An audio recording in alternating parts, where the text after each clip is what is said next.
তীব্র গরমে গবাদি পশুর খাবার নিয়ে বিপাকে সিরাজগঞ্জের খামারিরা। বাড়ছে নানান ধরনের রোগবালাই, কমেছে দুধের উৎপাদন। আসন্ন কোরবানির ঈদের আগে আর্থিক ক্ষতির শঙ্কায় আছেন তারা। রফিক মোল্লার তথ্যচিত্রে বিস্তারিত জানাচ্ছেন অলির রনি। দেশ জুড়ে সিরাজগঞ্জের গবাদি পশুর চাহিদা বেশি। সে কারণে শাহজাদপুর, সিরাজগঞ্জ সদর সহ বেশ কিছু অঞ্চলে গড়ে উঠেছে পশুর খামার। তীব্র তাপপ্রবাহে মানুষের পাশাপাশি কাহিল গবাদি পশুও। গোখাদ্য হিসেবে সবুজ ঘাস খাওয়ানো হলেও তীব্র গরমে ব্যাহত হচ্ছে স্বাভাবিক কার্যক্রম। দেখা দিয়েছে জ্বর ও ল্যাপিং সহ নানান রোগবালাই। তাপ থেকে রক্ষায় গবাদি পশুকে দিনে 2 থেকে 3 বার গোসল করানো হচ্ছে।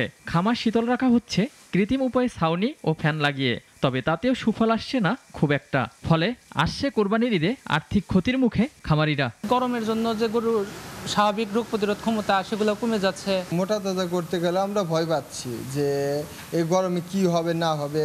গরমের গরুর ফলন নাই, গরু লিখে কাবো। এবার আগে যেগুলো 18 লিটার 19 লিটার দুধ দিত, এখন লিটার 10 লিটার 12 লিটার দুধ দিত। যখন গরম কম আসছিল আমরা সকালবেলা গরু একবারই জাপাইতাম, এখন গরমের বেশি কারণে গরু জাপানো হয় 3 বার।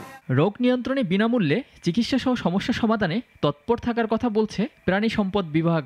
নিরাপদ উপায়ে যেন গবাদি পশু হৃষ্টপুষ্ট করতে পারে, এই জন্য আমরা সার্বক্ষণিক তাদের খামারে আমরা পর্যবেক্ষণে আছি এবং আমরা গবাদি পশুর যে সংক্রামক যে ব্যাধির যে রোগ আছে সেগুলো আমরা নিয়মিত টিকা দিয়েছি, যেমন এফএমডি ভ্যাকসিন আমরা দিচ্ছি। সিরাজগঞ্জ জেলায় এবছর মজুত রয়েছে 6,24,000 গবাদি পশু। অলিউল রনি, নাগরিক। একমাত্র ওয়ালটন এসি দিচ্ছে 1 বছরের রিপ্লেসমেন্ট গ্যারান্টি এবং কম্প্রেসারের 10 বছরের গ্যারান্টি।